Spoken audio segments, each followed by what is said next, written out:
I was halfway through my night shift when the ER doors flew open. My husband, my sister, and my son were all brought in, unconscious.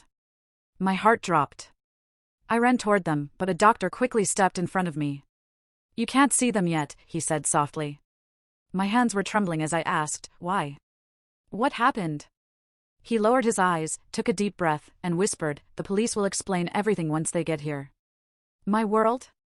It was my husband, my son, and my sister, a cozy, picture-perfect life, a sanctuary against those brutal Chicago winters. But what I didn't know is that a silent, insidious betrayal was festering right under my nose, a secret that would rip everything apart and almost cost me the person who meant more than life itself. It was just another one of those bone-chilling Chicago winter mornings. I just clocked out after a brutal night shift at the hospital. 10 years as a nurse, I loved my job, the feeling of helping. But that morning? Something felt off. In the locker room, I checked my phone. A text from James, my husband, heading to work early. "Can you take Ryan?" Abby was up late. James was a real estate guy, always on the move. But lately, he'd been leaving earlier, coming home later. "Market's booming," he'd mumble. I wanted to trust him, but this nagging feeling, this whisper that he was hiding something, it was getting harder to ignore. I drove home, snow dusting the windshield. Our house in the Chicago suburbs, the one we'd bought right after we got married, looked quiet. But the moment I stepped inside, my 12-year-old son, Ryan, was there. "Mom, welcome home," he greeted me from the kitchen table, cereal bowl, homework. I kissed his head. "Good morning, kiddo. Almost done?" Ryan was always brilliant, especially science, history. Math? Not so much. "Where's Dad?" he asked. He said he left early for a new client. Ryan started to say something, then just stopped. Swallowed it. I saw it. He'd been so quiet lately, so contemplative. I just figured, adolescence, right? "Is Aunt Abby still sleeping?" he asked. Abby, my sister, had been living with us for about 4 months, ever since her husband cheated on her. I just wanted to give her space to heal. "Looks like it," I told Ryan. Dad said she was up late. After Ryan left for school, I went upstairs, tapped on Abby's door. No answer. I pushed it open. Empty. Her bed was neatly made. Strange. She was never up this early. I almost texted her, then stopped myself. She was an adult. She had her own life. I dragged my exhausted body to bed. Sleep after a night shift is sacred, but my mind was racing. The shifted atmosphere. James's hours. Abby's odd behavior. Ryan's silence. I tried to shove it all down. Everything's fine, I told myself. We're just navigating life changes. I closed my eyes, took a deep breath. Tomorrow would be a new day. Everything would go back to normal. 3 weeks crawled by. The unease only grew. James was practically glued to his phone, always jumpy, slamming it shut when I walked into the room. Important clients, he'd mumble. But I knew. I just knew there was more. One day, at lunch in the hospital cafeteria, my colleague Diana looked at me, really looked at me. "Margaret, are you okay? You seem so tired." I forced a smile. "Yeah, fine, just busy." But I wasn't. Diana's next question hung in the air, heavy with unspoken meaning. "Is Abby still living with you?" "Yeah, she is," I said, trying to sound normal. "She's trying to get her life back on track." And she was. Abby, who'd been so withdrawn, so depressed after her divorce, was suddenly buying new clothes, doing her makeup, going out. When I asked her, "What's gotten into you?" she'd just wave it off, "Just trying to be positive, sis." But her cheerfulness felt unsettling. "Diana," I said, looking her straight in the eye. "Do you know something?" She shifted, uncomfortable. "No, not really. I'm just concerned." My gut screamed. She knew. Then Ryan's face flashed in my mind. He'd changed too. My talkative, open boy. Now, he'd just retreat to his room after school. The night before, I'd knocked on his door. "Ryan, dinner time." Not hungry, his voice so small. I went in. He was curled up on his bed, knees hugged to his chest. "What's wrong, honey?" I pressed him. "Did something happen at school? Are you being bullied?" He mumbled, stumbled over his words. "No, it's just. I don't understand grown-up business." I frowned. What do you mean?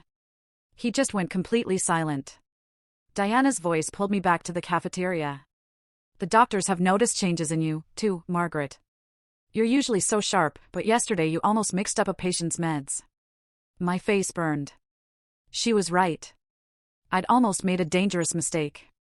I'm sorry, I whispered. I'll be more careful. Diana took my hand. Margaret, if something's wrong, you have to talk about it. I took a deep breath. But what could I say? I didn't even understand what was happening to my own life. I'm really fine, I insisted, trying to convince myself. Just a bit tired. That night, getting ready for my shift, James told me he'd be late. I asked Abby to handle Ryan's dinner. Of course, sis. Don't you worry, she chirped. Her relentless cheerfulness. It was almost unbearable. My husband and son were pulling dark shadows behind them, while she glowed. What was happening to my family? Later, at the hospital, Susan, another colleague, caught me with a worried expression. Margaret, do you have a moment? We ducked into a quiet corner. She looked around, then lowered her voice to a whisper. It's about your husband. My heart actually leapt into my throat. James? What happened? Last Saturday, she began, hesitant, I was at the mall. I saw him. The woman he was with. My stomach bottomed out. My blood ran cold. Abby, Susan said, her eyes wide with sympathy and shock. Your sister. My voice trembled. You knew? Susan looked genuinely surprised. No, I didn't know if you knew. I was utterly speechless. I'd sensed something, yes, but I had never let my mind go there. My husband. My sister. It was too much. The pain was physical. They seemed very intimate, Susan chose her words carefully. Holding hands. Laughing. If you didn't know, maybe I shouldn't have said anything. I leaned against the cold wall, my knees suddenly weak, about to give out. Every single piece of the puzzle slammed together in my mind. James's late nights. Abby's unsettling transformation. And Ryan's haunting words, I don't understand grown-up business. It's okay, Susan, I choked out, my voice thin, reedy. Thank you for telling me. That night shift was pure, unadulterated torture. My mind was a raging storm. How could I even face them? Did I need to gather evidence? The thought that my husband and my own sister were doing this, my entire world was collapsing around me. Then, at 2 a.m., the ER exploded. Code blue. Emergency treatment room. I sprinted. The place was pure chaos, doctors, nurses, everyone scrambling. 3 traffic accident victims. Seriously injured, a young resident yelled. Car hit a tree on the highway. I tried to focus, to compartmentalize, like we always do. But then, my cell phone rang. I'd never answer a personal call during a code blue, but something compelled me. I looked. It was an unknown number. I picked up. Mrs. Wilson, a voice, a police officer.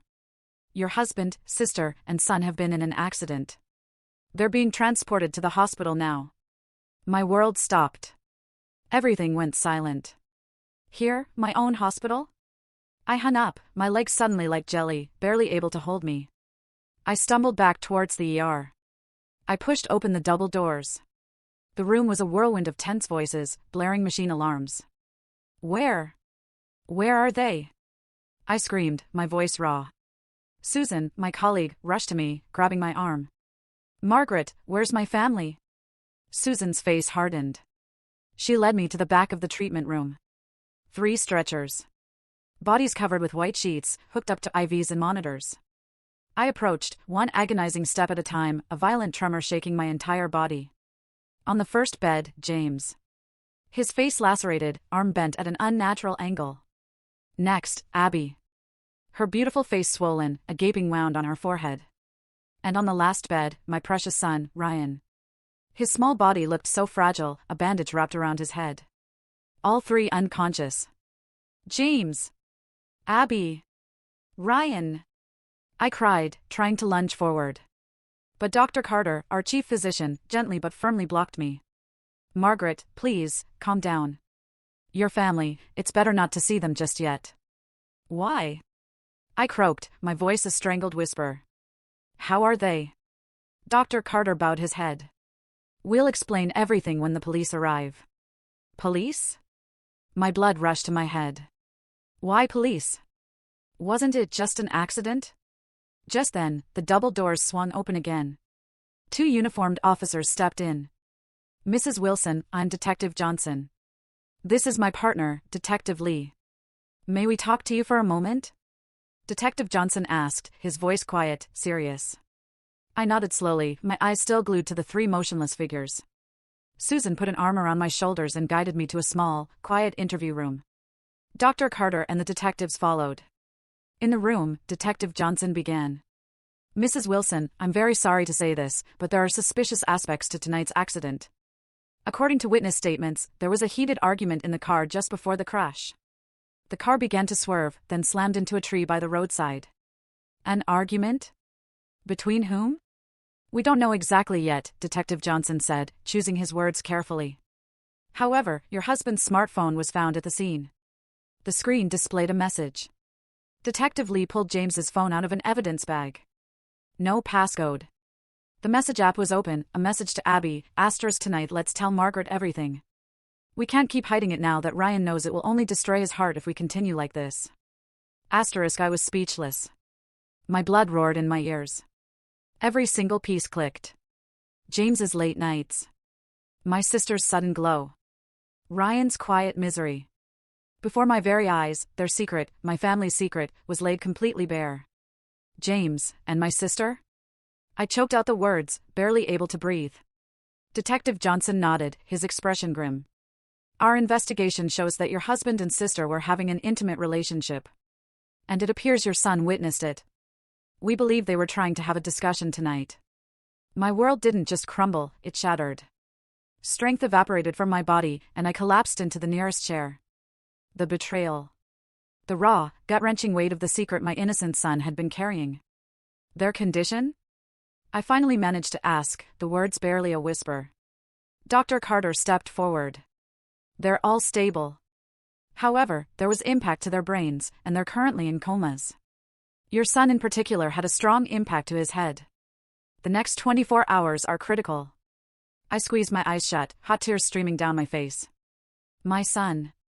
My little boy knew. To think he was carrying such an unbearable burden all alone. Detective Lee's quiet voice broke through my sobs.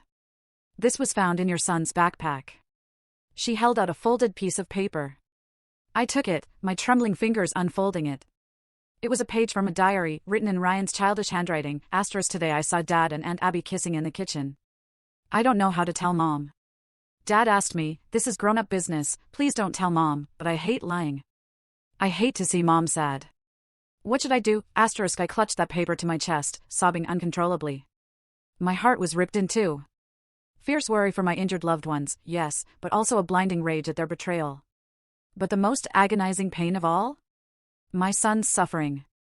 A 12-year-old boy, forced to bear the weight of adult secrets. I couldn't bear it.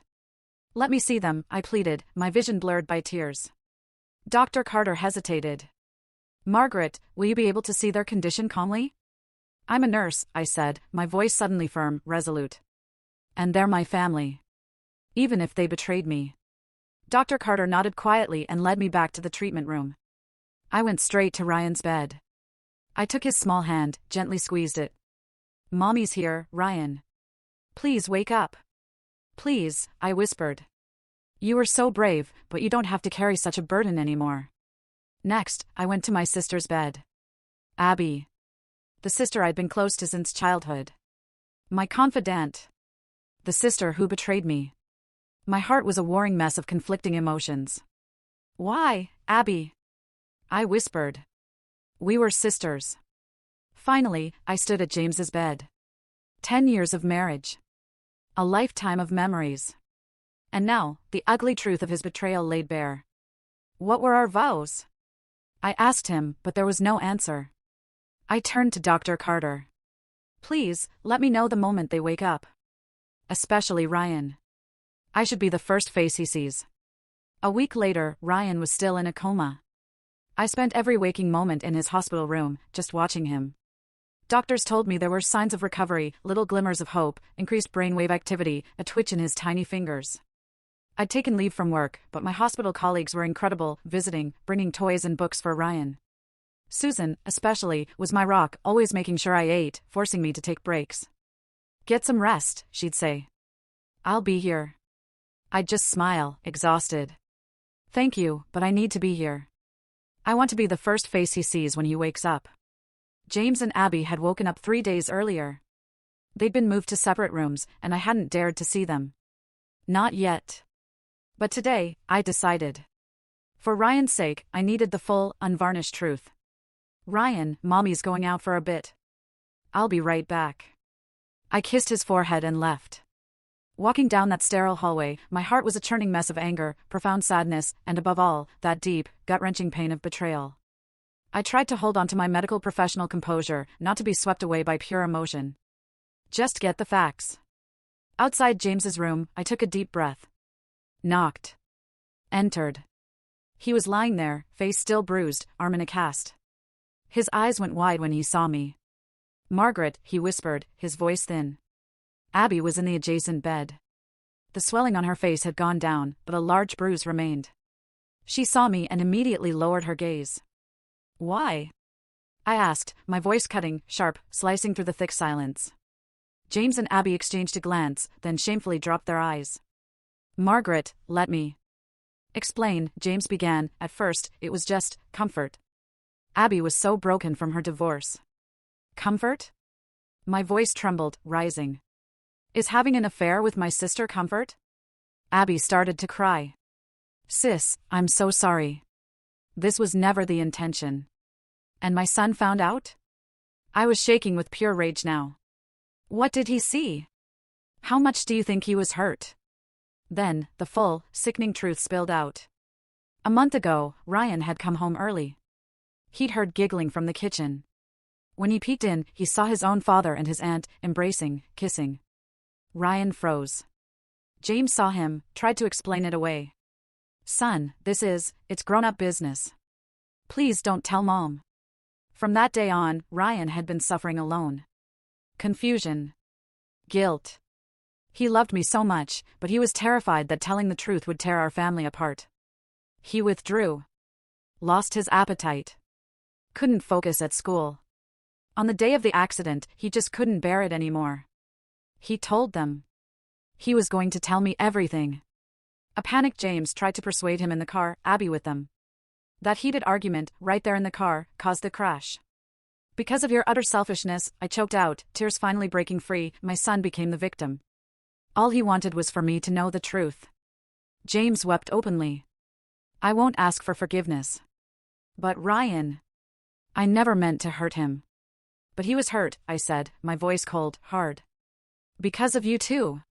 Abby looked up, her eyes pleading. "Sis, how is Ryan?" "Still in a coma," I said, unwavering. "But the doctors say there are signs of recovery."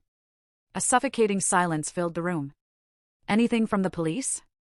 James asked, his voice laced with fear. "It's being handled as an accident. Your driving mistake was the cause." "And yes," I paused, "the message on your cell phone? It's on record." James dropped his face into his hands. "I've consulted a lawyer," I told them, my voice calm now, resolute. "I intend to start divorce proceedings. I'll ensure you get sufficient child support and compensation for Ryan." "It's not about money," I said quietly, looking from one to the other. "You betrayed 10 years of marriage and my trust." "Sis," Abby stammered, "we don't intend to continue this, it was a mistake. But we never meant to hurt you." I just stared at Abby. The sister I had grown up with, my childhood best friend. The one who cried tears of joy at my wedding. And now, the one who had stolen my happiness. "You made your choice," I said. "And I'll make mine. A new life for Ryan and me." I didn't say another word. I just turned and left the room. In the hallway, I leaned against the wall, taking deep, shaky breaths, trying to suppress the raw anger and sadness. I walked back to Ryan's room. As I entered, a crowd of doctors was gathered around his bed. My heart absolutely stopped. "What happened?" I cried, rushing forward. Dr. Carter turned around. He was smiling. A genuine smile. He's awake, Margaret. I practically flew to the bed. Ryan's eyes were open. He looked weak, confused, but unmistakably conscious. Ryan! I took his hand, clutching it tight. It's Mom. Do you understand? Ryan nodded slowly. Mom. His voice was barely a whisper. The doctors finished their examinations and left. Dr. Carter stayed behind. It's miraculous, he said. No significant brain damage. He has a good chance of full recovery. Rehabilitation will be necessary, of course, but he's young. He should bounce back quickly. I just wept. This time, they were tears of pure, unadulterated joy. Thank you, Doctor. Thank you. After Dr. Carter left, I sat by my son's side. Ryan looked at me, his lips trembling. Mom. I'm sorry about not telling you about Dad and Aunt Abby. I gently stroked his hair. You did nothing wrong, sweetie. Instead, I'm sorry you had to carry such a burden alone. But it's okay now. Mom is here. Dad, Aunt Abby, they're both recovering. But Ryan, life will be a little different from now on. We're going to become a new family. Ryan closed his eyes, a silent understanding. Still weak, he gripped my hand firmly. I want to be with Mom, he whispered. I gently embraced him. We'll still be a family, Ryan. Just in a new form. We'll be strong together. One Sunday morning, a year later. I was in the kitchen, making pancakes. From the living room, I could hear Ryan's laughter. He'd fully recovered, thrived at his new school. Sunlight streamed through the window, and I took a moment to just breathe, reflecting on the past year. The first few months had been brutal. Divorce proceedings. Moving. Ryan's rehabilitation, the counseling. But we'd moved forward, little by little. I was back at the hospital, working shorter hours now. My time with Ryan was my most precious thing. Mom, are Ben and Joshua coming to the park picnic today? Ryan came into the kitchen, his face bright. Yes, they are. I smiled. Ben Harrison was a pediatrician I'd met at Ryan's new school PTA. He had a 9-year-old son, Joshua. We were both single parents, and our friendship had slowly, naturally deepened. They're nice, Ryan said with a shrug, then added, I got a letter from Dad. James had moved to the West Coast. He was in counseling for alcohol dependency, finally confronting his actions. He wrote to Ryan once a month, called sometimes. It was a long road to repairing their father-son relationship, but at least he was trying. Dad says he started volunteer work, helping children. I nodded. That's good. As I was getting dinner ready, the doorbell rang.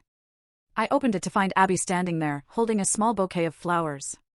May I come in? She asked, her voice nervous. Abby had completed a rehabilitation program and started working as a counselor at a women's support center. She'd sent me countless apologetic letters. 3 months ago, I started sending short replies. Last week, we spoke on the phone for the first time. Ryan, someone's here to see you, I called out to my son.